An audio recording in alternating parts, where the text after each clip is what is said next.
William Shockley was born in London in 1910. At 3, he immigrated to the US with his parents and was called English Imp by neighbors due to his accent. At 10, he took apart the family radio. His father made him reassemble it. Staring at the red-hot soldering iron, he became fascinated by electron jumps for the first time. At 16, admitted to Caltech, he was deducted points by a professor for being late to a dance. Indignant, he transferred to MIT. At 23, his doctoral thesis was criticized by his supervisor as fantastical. He stuffed the draft into a drawer, mocking himself.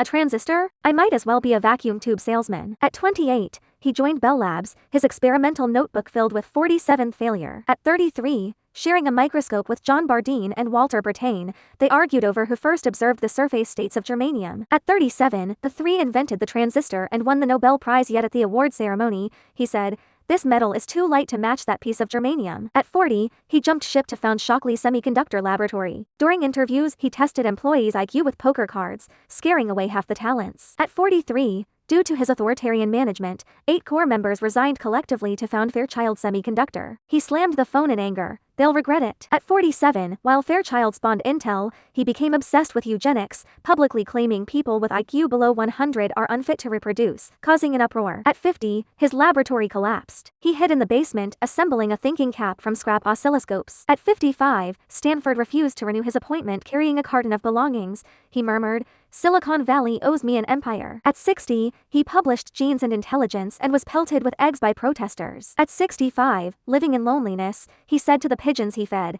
"The transistor saved the world, but I couldn't save myself." At 68, in the advanced stage of cancer, he refused chemotherapy. Let the electrons jump on their own. On his deathbed, staring at the ceiling, he said, "Don't erect a monument for me, erect a piece of conductive silicon."